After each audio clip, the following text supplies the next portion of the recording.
का पिता है, कौन विष्णु की मां, शंकर का दादा कौन है, हमको दे बता।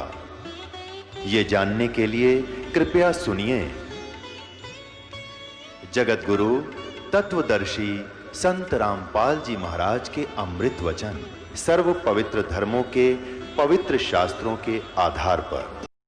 तो पुण्यात्माओं, जो सदग्रंथों के विपरीत ज्ञान, शास्त्र विरुद्ध ज्ञान जो संत बता रहे हैं और शास्त्र विधि त्याग कर मनमाना आचरण कर और करवा रहे हैं, शास्त्र विधि त्याग कर मनमानी पूजाएं कर रहे हैं, वो न तो स्वयं कोई लाभ प्राप्त कर रहे हैं मनुष्य जीवन का और न ही उनके अनुयायी।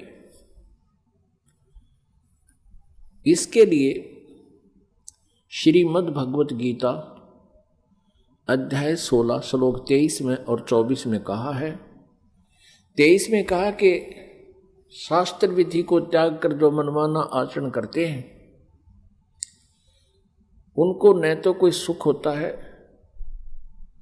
और न ही उनकी कोई गति होती है और न ही सिद्धि को प्राप्त होते हैं, अर्थात व्यर्थ। श्लोक 24 में कहा कि इससे तेरे लिए अर्जुन कर्तव्य और अकर्तव्य की व्यवस्था में शास्त्र ही प्रमाण है। कर्तव्य माने जो शास्त्र अनुकूल साधनाएं हैं, जो साधनाएं आपने करनी चाहिए, और अकर्तव्य जो ना करने योग्य हैं, वो सदग्रंथों से ही जाना जाता है। कोई अपनी लोकवेद दंत कथा सुनाता है, उसको हमने स्वीकार नहीं करना चाहिए। तो अभी तक जो ब्रह्मा जी, विष्णु जी, शिव जी को ये कहते आए हैं, ये पवित्र हिंदू धर्म के ये शास्त्र विरुद्ध ज्ञान देने वाले आचार्य, गुरु, ऋषि, महर्षि, ये कहते आए हैं कि ब्रह्मा जी, विष्णु जी, शिव जी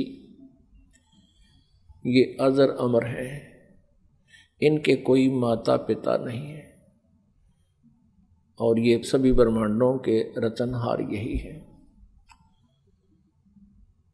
तो वो टीचर ठीक नहीं, वो शास्त्र विधि त्याग के लोकवेद सुना रहे हैं। लोकवेद क्या होता है? सुना सुनाया ज्ञान जो कहीं प्रमाणित ना हो। अभी आपको दिखाते हैं श्रीमद् देवी भागवत। वो श्री ब्रह्मा, श्री विष्णु, श्री शिव जी के विषय में क्या जानकारी देते हैं। आप जी ने ये देखिएगा, श्रीमद् देवी भागवत सचित्र मोटा टाइप, केवल हिंदी, गीता प्रेस गोरखपुर से प्रकाशित है। इसके कौन है संपादक? हनुमान प्रसाद पोदार, चिमनलाल गोस्वामी।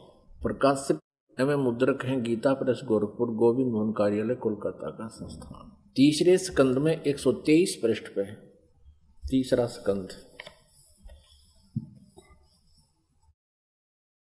भगवान विष्णु जी अपनी माता दुर्गा की स्तुति कर रहे हैं। क्या कह रहे हैं? तुम शुद्ध स्वरूपा हो, यह सारा संसार तुम ही से उद्भासित हो रहा है।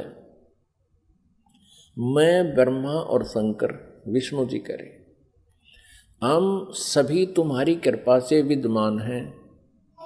हमारा आविर्भाव माने जन्म, तिरोभाव माने मृत्यु, हमारा आविर्भाव और तिरोभाव हुआ करता है। केवल तुम ही नित्य हो, जगत जननी हो, प्रकृति और सनातनी देवी हो। ये प्रकृति शब्द याद रखना। दुर्गा को प्रकृति भी कहते हैं। आपके गीता जी में काम आओगा 14वें अध्याय के 3, 4, 5 श्लोकों में, क्योंकि ये कोड वर्ड है गीता जी। प्रकृति दुर्गा जी को कहते हैं। इससे स्पष्ट हो गया कि ब्रह्मा, विष्णु, महेश का जन्म और मृत्यु होता है। भगवान शंकर बोले, देवी यदि महाभाग विष्णु तुम ही से प्रकट हुए हैं तो उनके बाद उत्पन्न होने वाले ब्रह्मा भी तुम्हारे बालक हुए। फिर मैं तमोगुणी लीला करने वाला शंकर क्या तुम्हारी संतान नहीं हुआ?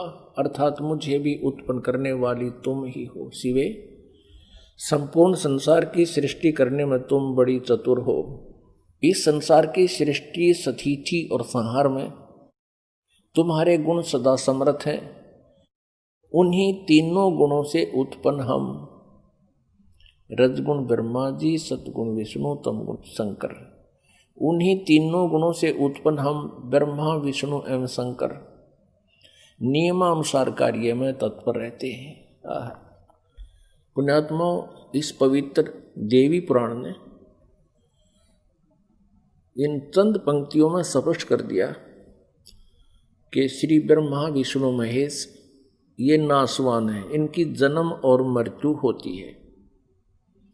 दुर्गा इनकी माता है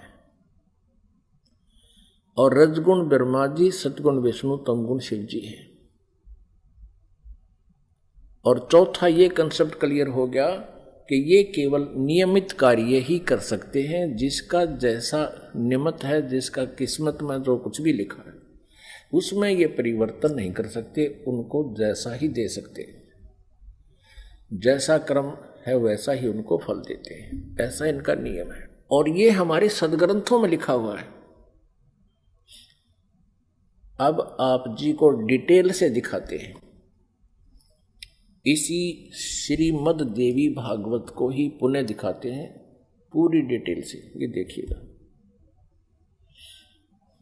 ये वही श्रीमद् देवी भागवत है, गीता प्रेस गोरखपुर से प्रकाशित है। ये है श्रीमद् देवी भागवत, तीसरा स्कंद यहां प्रारंभ होता है। पृष्ठ 113 है, पृष्ठ 113 है।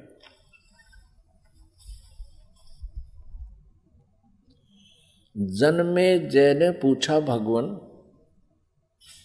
आपने अंबा यज्ञ अर्थात परम पवित्र नवरात्र व्रत के करके उसके द्वारा देवी के आराधन करने की आज्ञा दी है।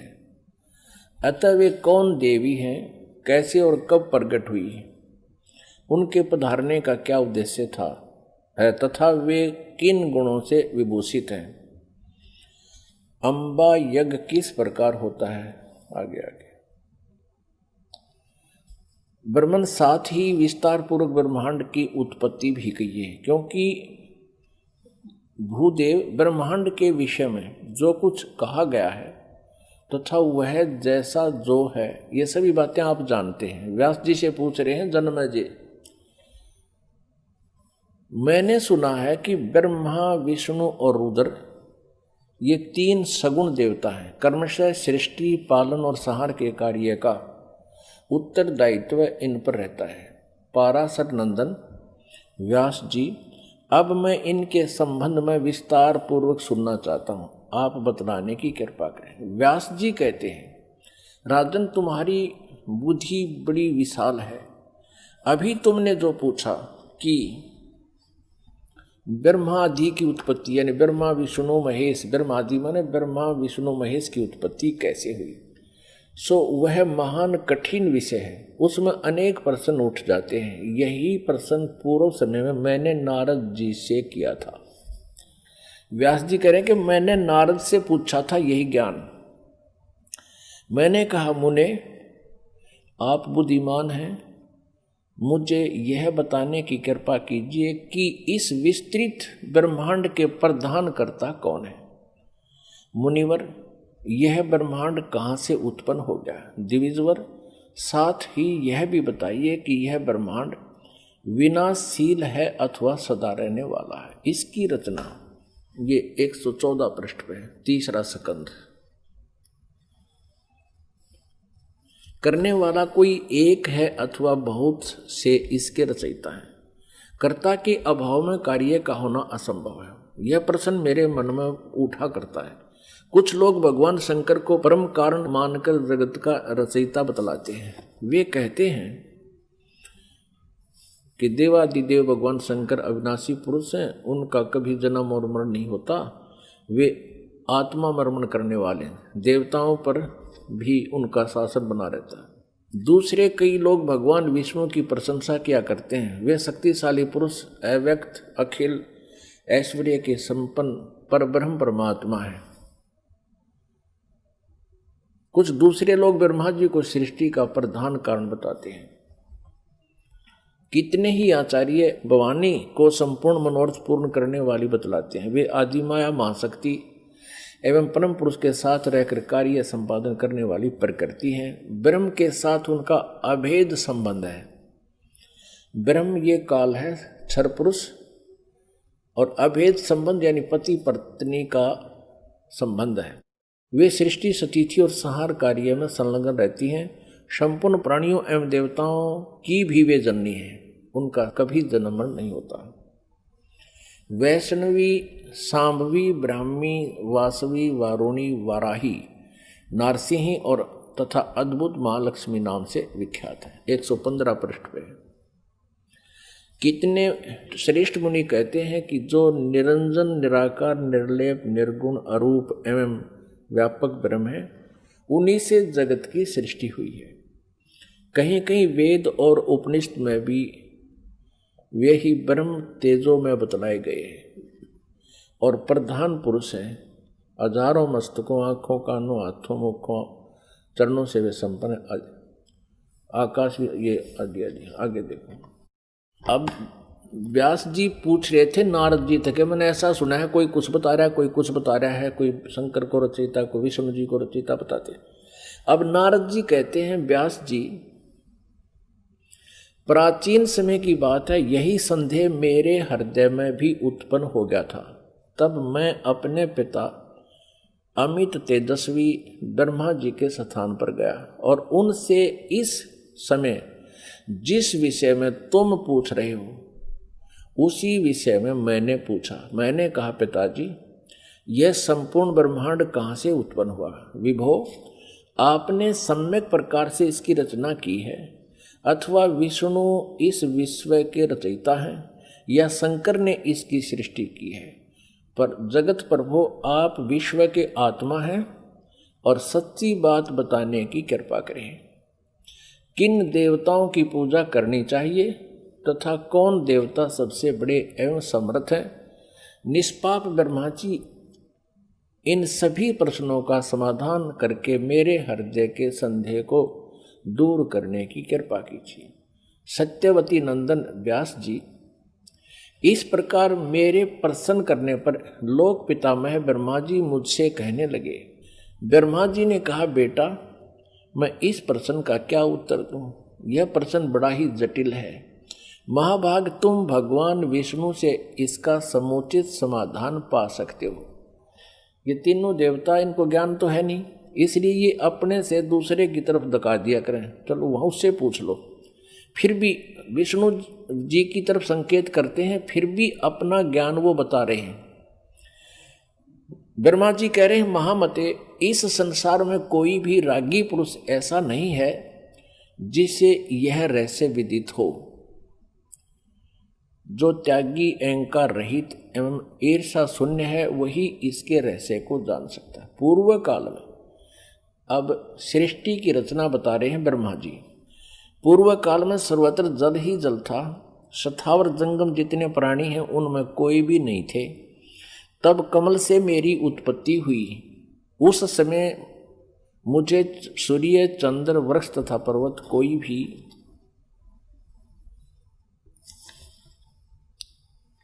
116 पृष्ठ में 3रा स्कंध देवी भागवत का दिखाई नहीं पड़े।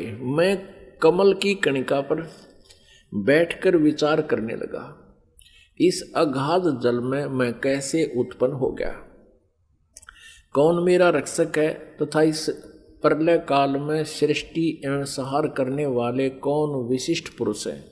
कहीं भी स्पष्ट रूप से भूमि भी नहीं दिखती जिस पर यह जल टिका हुआ है।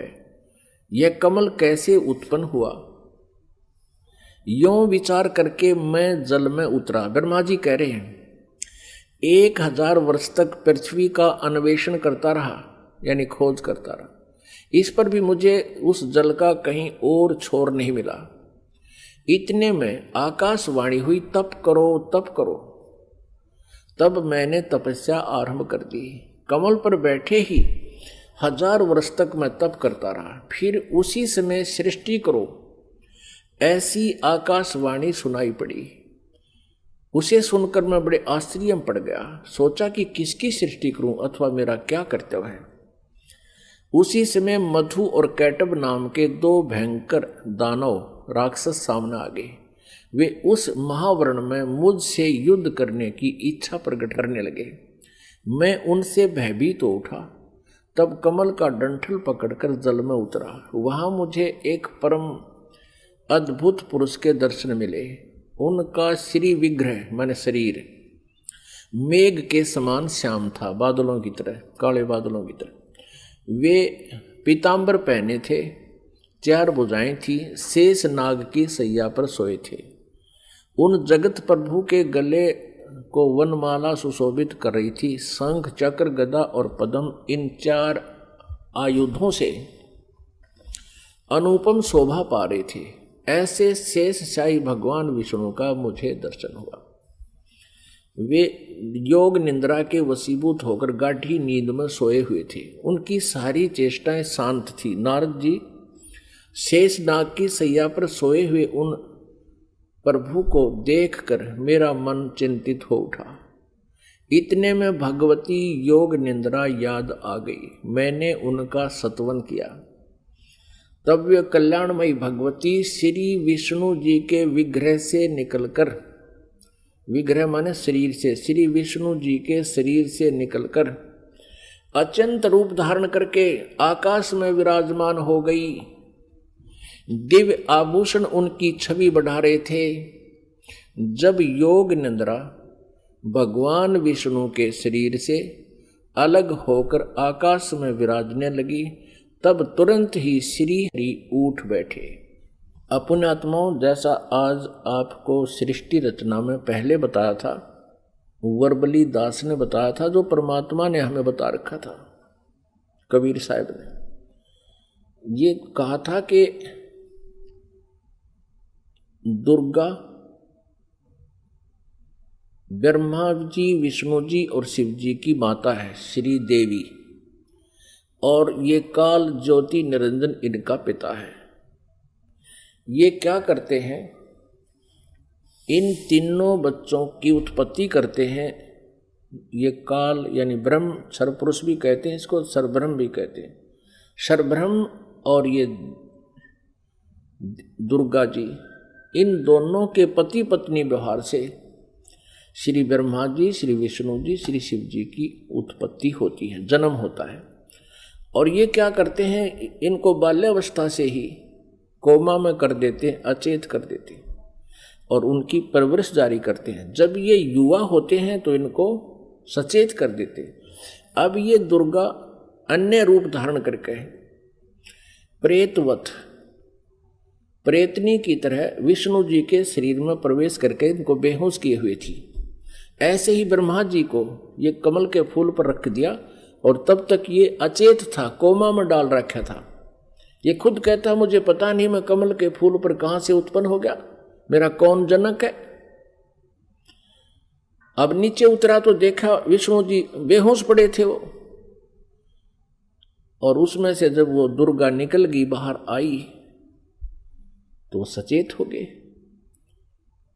अब इस प्रकार इन सभी को इस काल भगवान ने अपने सुनियोजित षड्यंत्र के तहत भ्रमित कर रखा, किसी को यथार्थ ज्ञान नहीं बता रखा। अब यहां आप आगे देखिएगा, अब क्या होता है कि तीसरे स्थान पर भगवान शंकर को भी बेहोश कर रखा था, फिर उसको सचेत कर दिया, फिर तीनों को इकट्ठा कर दिया प्रेरणा करके, तीनों इकट्ठे हो गए। अब देखना श्रीमद् संक्षिप्त देवी भागवत और 3रा स्कंध, और हम यहाँ पढ़ रहे थे। तब वे कल्याणमयी भगवती श्री विष्णु के विग्रह से निकलकर अत्यंत रूप धारण करके आकाश में विराजमान हो गई। दिव्य आभूषण उनकी छवि बढ़ा रहे थे। जब योग निंद्रा भगवान विष्णु के शरीर से अलग होकर आकाश में विराजने लगी, तब तुरंत ही श्री हरि उठ बैठे। उन्होंने मधु और कैटब के साथ 5000 वर्ष तक बड़ी घमासान लड़ाई की। तब वे दैत्य मरे। पहले देवी के कटाक्ष से मधुर और कैटब मोहित हो गए थे। उसके बाद भगवान विष्णु ने गोद में लेटाकर उन्हें वहीं प्राणों से रहित कर दिया। अब वहां मैं और भगवान विष्णु दो थे, वहीं रुद्र भी प्रकट हो गए। हम तीनों को भगवती आद्याशक्ति के दर्शन हुए, दुर्गा के। उन्हें देखकर मनमुग्ध हो गया। हमने उनकी उत्तम स्तुति की। तब वे आदि शक्ति हम लोगों से कहने लगी। देवी ने कहा, ब्रह्मा विष्णु और महेश्वर, तुम भली भांति सावधान होकर अपने अपने कार्य में संलग्न हो जाओ। सृष्टि स्थिति और संहार ये तुम्हारे कार्य हैं। ब्रह्मा जी कहते हैं भगवती आद्याशक्ति की, हम 117 पृष्ठ पर पढ़ रहे हैं, तीसरा स्कंद। वह वाणी बड़ी मधुर थी, सुंदर एवं सुखप्रद थी। हमने वह स्पष्ट सुनी। हम लोगों ने उनसे कहा, माता, हम किस प्रकार इन प्रजाओं के सर्जन आदि कार्य करने में सफल हो? विस्तृत भूमि का अभाव है, सभी स्थान जलमग्न है। हमारी बात सुनकर उन कल्याण स्वरूपिणी भगवती का मुखमंडल मुस्कान से भर गया। इतने में एक सुंदर विमान आकाश से उतरा। तब उन देवी ने हमें आज्ञा दी, देवताओं, निर्भीक होकर इच्छा पूर्वक इस विमान में प्रवेश कर जाओ। ब्रह्मा विष्णु और रुद्र, आज मैं तुम्हें एक अद्भुत दृश्य दिखलाती हूँ। हमने भगवती की बात सुनकर उसे सिरोधार्य कर लिया। उस रत्न जटित विमान पर चढ़कर हम लोग आराम से बैठ गए। हम तीनों देवताओं को उस पर बैठे देखकर देवी ने अपने सामर्थ्य से विमान को आकाश में उड़ा दिया। ब्रह्मा जी कहते हैं, मन के समान तीव्र गति से चलने वाला वह विमान जिस अपरिचित स्थान पर गया, वहां संपूर्ण फलों से लदे हुए अनेक सुंदर वृक्ष थे। आगे एक अत्यंत सुंदर नगर दिखाई पड़ा। अद्भुत चार दीवारी उस नगर की छवि बढ़ा रही थी। उसमें बहुत से ऊंचे ऊंचे महल थे। उचित स्थान पर यज्ञशालाएं बनी थी। क्षण भर के बाद वह एक दूसरे सुंदर प्रदेश में जा पहुंचा। वहां हमने देखा अनुपम नंदन वन था। पारिजात की संगन छाया के नीचे सुरभि गो बैठी थी। आप पास में ही ऐरावत हाथी विराजमान था। सैकड़ों अप्सराएं, यक्ष, गंधर्व और विद्याधर उस पराजित के उपवन में गाते एवं व्यवहार करते थे। देखा तो वही महाभाग इंद्र भी थे। उनके समीप उनकी प्राण प्रिया सची विद्यमान थी। उस स्वर्ग के दृश्य को देखकर हम 118 पृष्ठ पे आश्चर्यचकित हो गए। आगे देखना। इतने में हमारा विमान तेजी से चल पड़ा और वह दिव्य धाम ब्रह्मलोक में जा पहुंचा। संपूर्ण देवता उस नगर के सामने मस्तक झुकाया करते थे। वहां एक दूसरे ब्रह्मा विराजमान थे। उन्हें देखकर भगवान शंकर और विष्णु को बड़ा आश्चर्य हुआ। सभा लगी थी। भगवान शंकर और विष्णु ने मुझसे पूछा, चतुरानन, ये अविनाशी ब्रह्मा कौन है? मैंने उत्तर दिया, मुझे कुछ पता नहीं। सृष्टि के अधिष्ठाता ये कौन है? भगवान, मैं कौन हूं, ये कौन है और हमारा उद्देश्य क्या है? इस उलझन में मेरा मन चक्कर काट रहा है। इतने में मन के समान तीव्रगामी वह विमान तुरंत वहां से चल पड़ा और कैलाश के सुर में शिखर पर जा पहुंचा। आगे देखा। वहां विमान के पहुंचते ही एक भव्य भवन से त्रिनेत्रधारी भगवान शंकर निकले। वे नंदी वृषभ पर बैठे थे। उनके 5 मुख थे, 10 भुजाएं थी। मस्तक पर चंद्रमा सुशोभित हो रहा था। क्षण भर के बाद वह विमान उस शिखर से भी पवन के समान तेज चाल से उड़ा और बैकुंठ लोक में पहुंच गया। वह भगवती लक्ष्मी का विलास भवन था। बेटा नारद, वहां मैंने जो संपत्ति देखी उसका वर्णन करना मेरे लिए असंभव है। उस उत्तमपुरी को देखकर विष्णु का मन आश्चर्य के समुद्र में गोता खाने लगा। एक विष्णु तो विमान में बैठा है, एक ब्रह्मा बैठा है, एक शंकर बैठा है, और एक एक ओर देखे तो वहां कमल लोचन श्री हरि विराजमान थे। अलसी के फूल के समान उनके श्री विग्रह की कांति थी। पीतांबर पहने थे, 4 भुजाएं थी, वे पक्षी राज गरुड़ पर विराजमान थे। दिव्य आभूषणों से उनकी अनुपम शोभा हो रही थी। प्राण प्रिया लक्ष्मी जी चंवर डुला रही थी।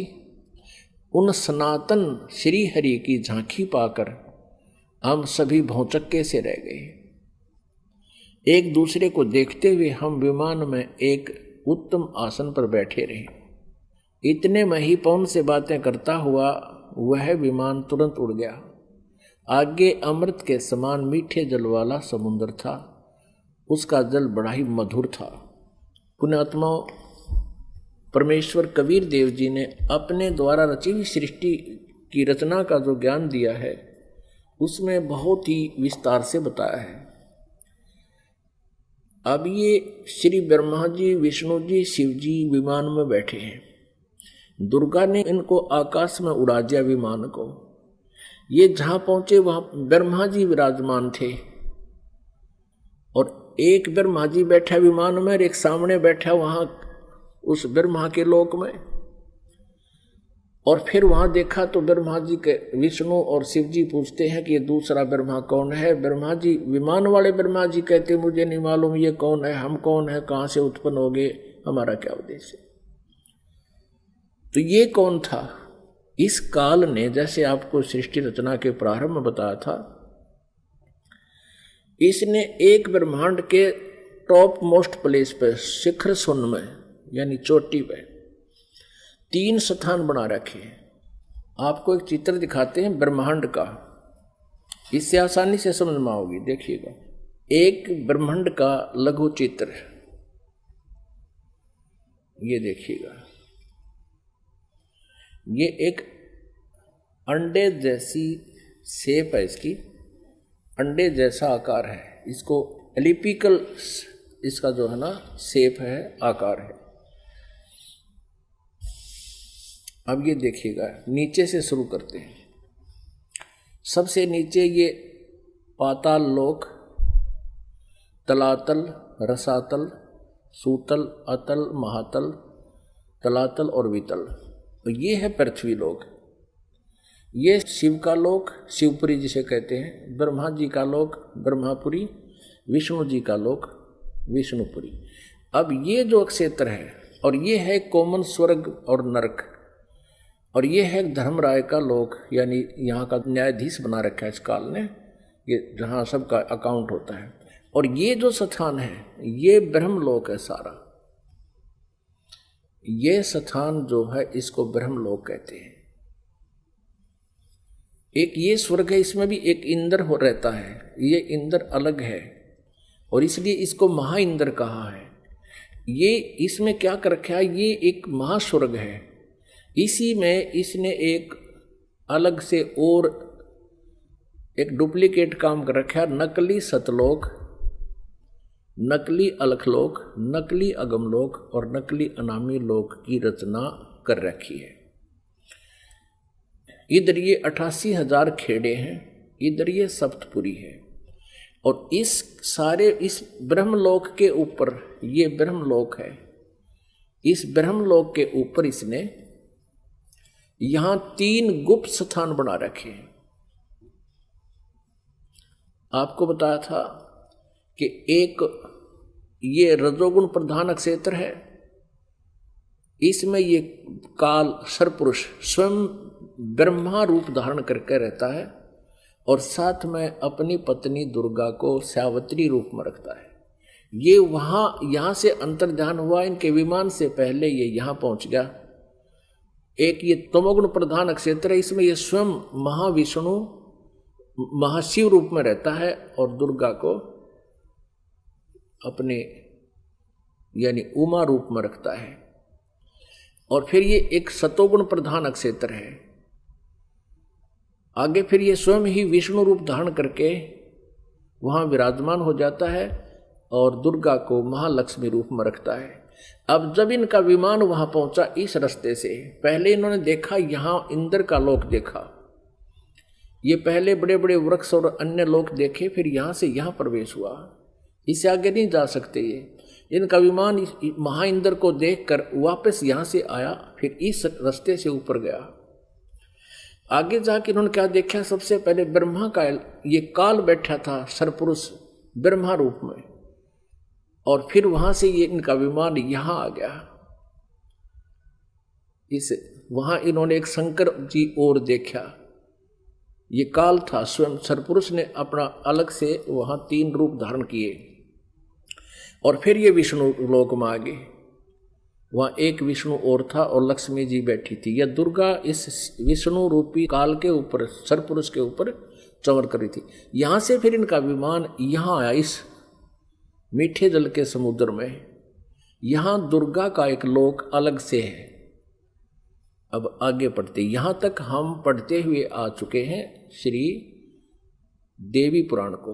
अब हम यहां आएंगे इस मीठे जल में, इस मीठे जल के समुद्र में पहुंच गए। अब यहां आते हैं पुण्यात्माओं, आज हमारे सदग्रंथ जो प्रमाणित कर रहे हैं, ये ज्ञान परमेश्वर कबीर जी ने 600 वर्ष पहले अपनी सच्चिदानंद घन ब्रह्म की वाणी में, कबीर वाणी में लिपिबद्ध करवा रखा है, आज से 600 वर्ष पहले।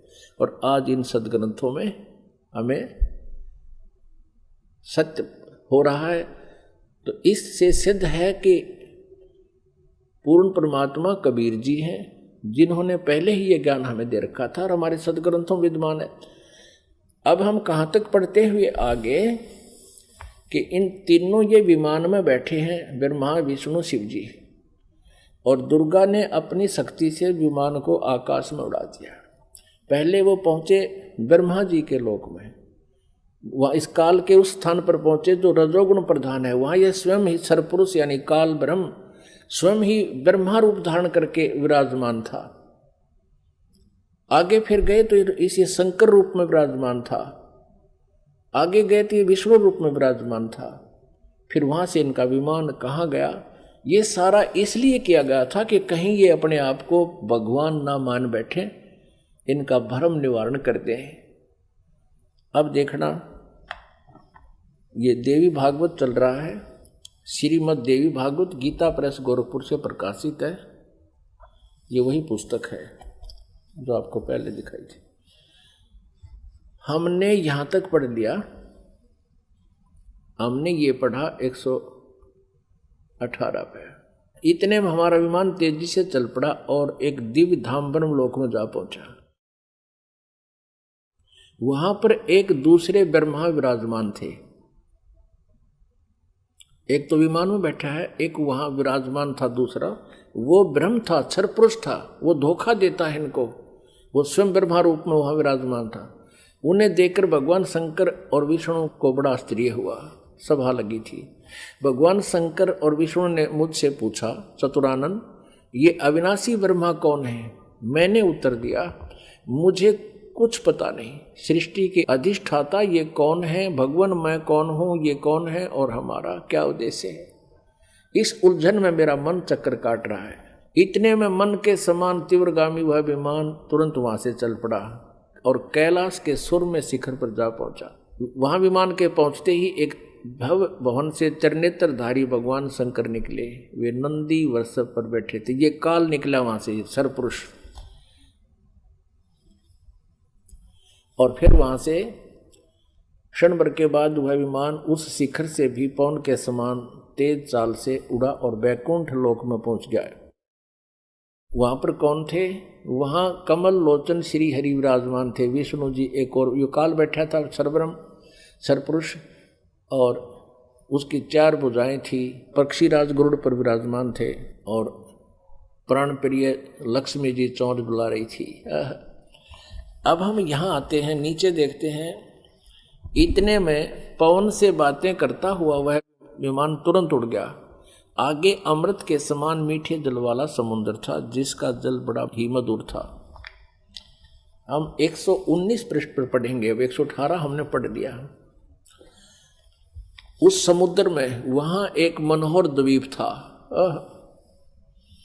उस द्वीप में एक मंगलमय मनोहर पलंग बिछा था। उस पलंग में सुंदर रत्न जड़े थे।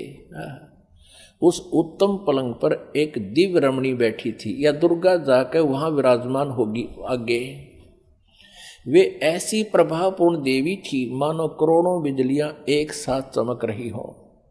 अत्यंत सुंदर मुख था, लाल लाल दांत थे, करोड़ों लक्ष्मियों से भी अधिक वह सुंदर थी।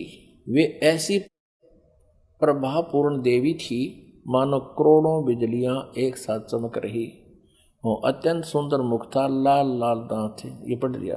अब यहां है, उन्हें देखकर हम सभी महान आश्चर्य में पड़ गए। कुछ समय तक हम वहीं ठहरे रहे, आपस में कहने लगे, ये सुंदरी कौन है और इसका क्या नाम है? हम इसके विषय में बिल्कुल अनभिज्ञ हैं। इसके हजारों नेत्र, हजारों हाथ, हजारों मुख हैं। दूर से देखने पर ही वे कितनी सुंदर प्रतीत हो रही हैं। ये न कोई अप्सरा है, न कोई गंधर्व कन्या और न देवकन्या। नारद यों संदेहग्रस्त होकर हम लोग वहां रुके रहे। तब भगवान विष्णु ने उन चारों साहिनी भगवती को देखकर विवेक पूर्वक निश्चय कर लिया कि ये भगवती जगदम्बिका हैं। तब उन्होंने कहा कि ये भगवती हम सब की आदि कारण है, महाविद्या और माँ माया इनके नाम हैं। ये पूर्ण प्रकृति है। अपनात्माओं, विष्णु जी कह रहे हैं, क्योंकि विष्णु जी की बुद्धि खोल दी काल ने। अब हम 120 पृष्ठ पर पढ़ेंगे। संक्षिप्त देवी भागवत गीता प्रेस गोरखपुर से प्रकाशित है। ये वे ही दिवांगना है।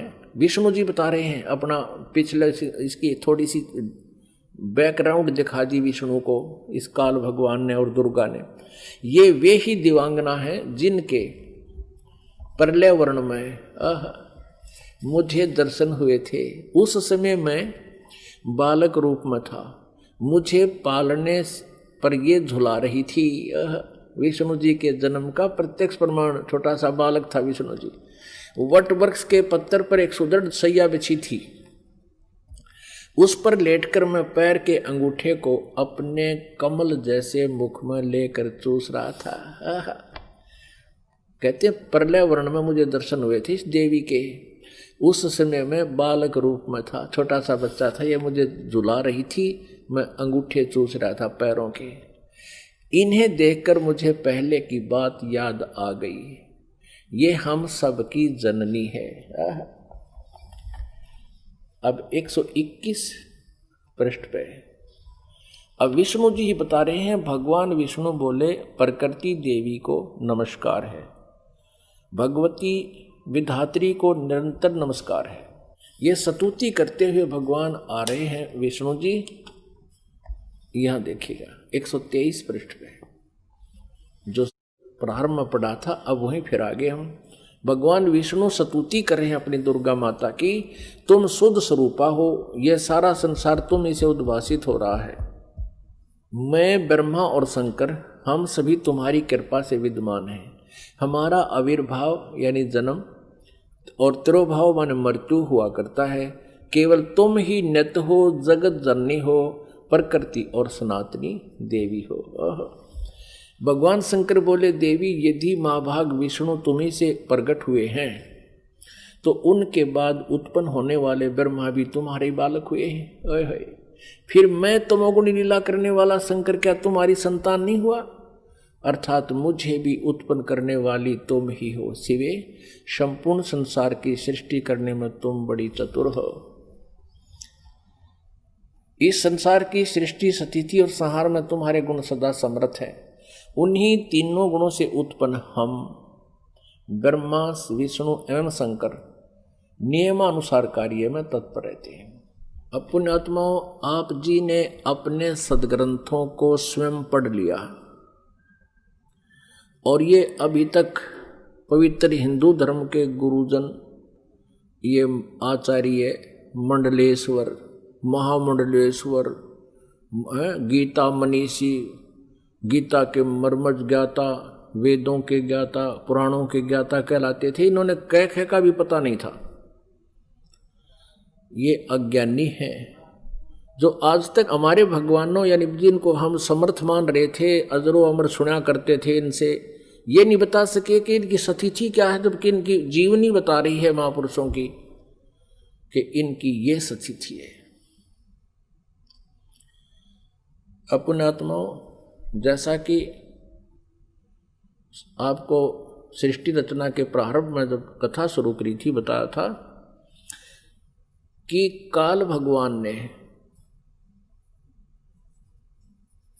इस क्षर पुरुष ने, जो ब्रह्मा विष्णु महेश के पिताजी हैं, दुर्गा जी के पति हैं, जो श्री देवी के पति हैं और ब्रह्मा विष्णु महेश के पिता हैं, इसने ये कहा था दुर्गा से कि मेरा भेद किसी को मत बताना।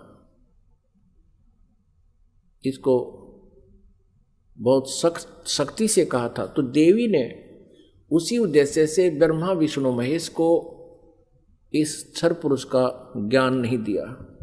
अब दुर्गा से इसने कहा था कि मेरा भेद किसी को नहीं देना। इसी प्रकार दुर्गा ने इनको कोई उस भेद नहीं दिया ब्रह्म का, फिर भी सच्चाई छुप नहीं सकी।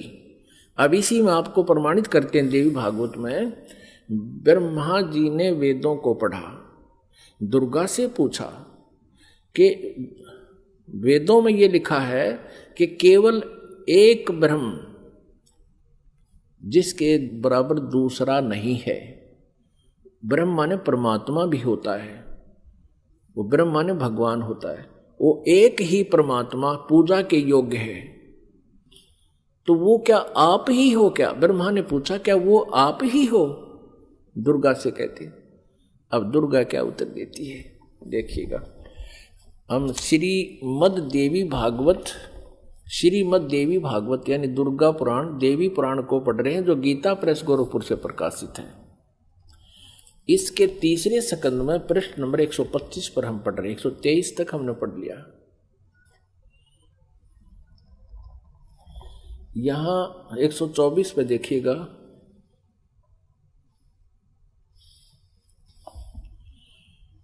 ब्रह्मा जी कहते हैं अद्भुत तेजस्वी भगवान शंकर के यों स्तुति करने पर भगवती जगदम्बिका ने अपने बात बताई। अब यहाँ ब्रह्मा जी पूछ रहे हैं, ब्रह्मा जी का प्रकरण चल रहा है। ये 125 पृष्ठ पे हम पढ़ रहे हैं तीसरे स्कंद में। इस मूर्त और अमूर्त जगत का आधार तुमसे पूर्व कोई भी दूसरा पुरुष नहीं था, कोई तीसरा भी नहीं है। एकम एवं द्वितीयम ब्रह्म, इस वेद के वचन को व्यर्थ कहना तो बनता नहीं। अब दुर्गा इनको कहा करती मैं ही सब कुछ हूं, मैं ही तुम्हारा पिता हूं, मैं तुम्हारी माता हूं। तो अब ब्रह्मा जी ने वेदों को पढ़ा तो इसने कहा कि वेद के वचन को हम झूठा भी नहीं कह सकते, और इधर अनुभव दूसरी बात कहता है।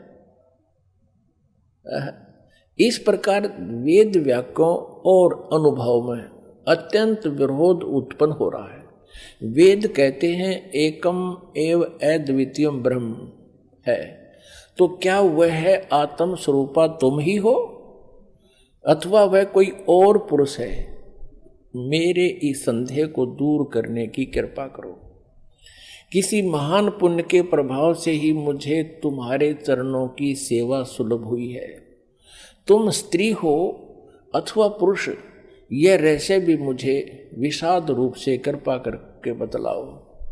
अध्याय 4-5 यहाँ पूरा होगा, तीसरे स्कंद का अब छठा अध्याय शुरू होता है। ब्रह्मा जी कहते हैं इस प्रकार मैंने जब भगवती जगदम्बिका से विनय पूर्वक पूछा, तब वे मधुर वाणी में मुझसे कहने लगी। देवी ने कहा मैं और ब्रह्म एक ही हैं। अब हो गए ना दो, सच्चाई छुप नहीं सकती, एक ही है। मुझ में और इन ब्रह्म में कभी किंचित मात्र भी भेद नहीं है। जो वे हैं वही मैं हूं और जो मैं हूं वही वे हैं। बुद्धि के भ्रम से भेद प्रतीत हो रहा है, हम लोगों के सूक्ष्म भेद को जो जानता है, इसे सीधा दो तो है ही, ये वो जानता है वही। अब 125 पृष्ठ हमने पढ़ा, अब 126 पढ़ेंगे। वही बुद्धिमान पुरुष है, वो तत्वदर्शी संत है जो हमारी भिन्न भिन्नता को समझता है। उसके संसार मार्ग से मुक्त होने में कुछ भी संदेह नहीं है। ब्रह्म एक ही है। आगे देखो, मैं शक्ति रूप धारण करके पराक्रम करती हूँ। गौरी, ब्राह्मी, रौद्री, वाराही, वैष्णवी, शिवा, वारुणी, कुबेरी, नारसिंही और वासवी सभी मेरे रूप हैं। विभिन्न कार्यों के उपस्थित होने पर उन देवियों के भीतर अपनी शक्ति स्थापित करके मैं सारी व्यवस्था करती हूँ। हाँ, उस देवी को निमित्त बना लेना मेरा स्वभाव है। अब आगे देखना। अपने आत्माओं, आप पढ़ रहे हो अपने सदग्रंथों को स्वयं। आप जी ने तीसरे स्कंद में और पृष्ठ नंबर 125 पे पढ़ा। ब्रह्मा जी कहते हैं कि मैंने जब दुर्गा जी से ये पूछा, माता से, जगदम्बिका से, कि वेदों में लिखा है कि एकम एव अद्वितीयम ब्रह्म, अद्वितीयम जिसके बराबर दूसरा कोई नहीं हो, वो ब्रह्म ही सब कुछ है। उधर से उपनिषद और आप जो कह रहे हो कि मैं ही सब कुछ हूँ, मैं ही सृष्टि रचना करने वाली हूँ, मेरे अतिरिक्त कोई नहीं है, तो इन वेद के वाक्य को झूठा भी नहीं कहा जा सकता। अनुभव हमारा बताता है कि परमात्मा निराकार है और वेद बताते हैं कि वो साकार है, तो हमारे अनुभव में और यथार्थता में बहुत विरोध है। तो क्या वो ब्रह्म आप ही हो या कोई और है? ब्रह्मा जी ने पूछा। अब दुर्गा पहले तो बहकाती है उनको कि उस ब्रह्म में और मेरे में कोई अंतर नहीं है, मैं ही वही हूँ, वो मैं ही हूँ। हम दोनों का सूक्ष्म भेद जो जानता है वो परम पुरुष है, विद्वान पुरुष है, तत्वदर्शी। आगे फिर देखना 129 पृष्ठ पे है, बिल्कुल स्पष्ट हो जाता है। देखिएगा, तीसरा स्कंद देवी भागवत, हम तीसरा स्कंद पढ़ रहे हैं, संक्षिप्त देवी भागवत का, पृष्ठ नंबर 129 पर। यहां देखिएगा, यों सृष्टि कर्म मैंने संक्षेप में तुम्हें बतला दिया। यह देवी कह रही है, दुर्गा बता रही है। यहां देवी का प्रवचन चल रहा है, देवी ने कहा, ये देवी बता रही है। यों 129 पृष्ठ पे, यों सृष्टि कर्म मैंने संक्षेप में तुम्हें बतला दिया।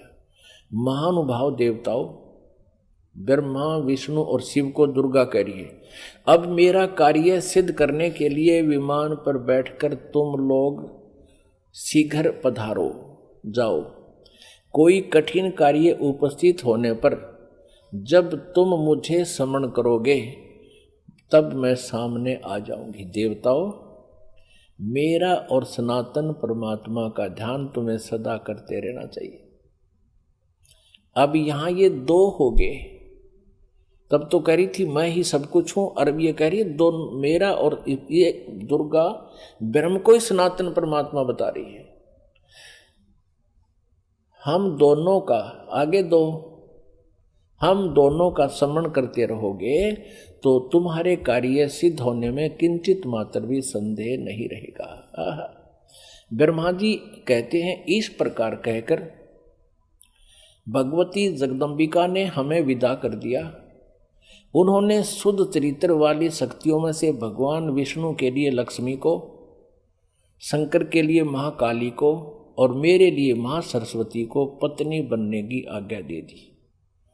अब उस स्थान से हम चल पड़े और दूसरे स्थानों पर हम तीनों की पुरुष रूप से प्रतिष्ठा हुई। आप जी को इस दास ने परमेश्वर कबीर जी द्वारा रची हुई सृष्टि और ये सारे ब्रह्मांडों की रचना कब कब कैसे हुई वो सारी बताई थी। इस दास ने आपको मौखिक सुनाया था, वर्बली सुनाई थी। और आज इन सदग्रंथों ने, हमारे शास्त्रों ने प्रमाणित कर दिया कि जो 600 वर्ष पहले परमेश्वर कबीर जी ने हमें ज्ञान दिया था वो आज हमारे सदग्रंथों में विद्यमान है। और ये नकली गुरु आचार्य झूठे, वेद ज्ञानहीन, शास्त्रों के ज्ञान से हीन हैं और ये कहते हैं ब्रह्मा विष्णु महेश अजर व अमर हैं, इनके कोई माता पिता नहीं, ये सर्वेश्वर हैं, महेश्वर हैं। अब ये तो कंसेप्ट क्लियर हो गया दुर्गा का कि दुर्गा इनकी माता है, फाइनल हो गया। और तीनों का विवाह कर दिया दुर्गा ने, अपने ही 3 रूप बना करके। ये खुद कहती है कि मैं एक से अनेक हो जाती है ये देवी, और 3 रूप धारण करके इसने तीनों पुत्रों का विवाह कर दिया।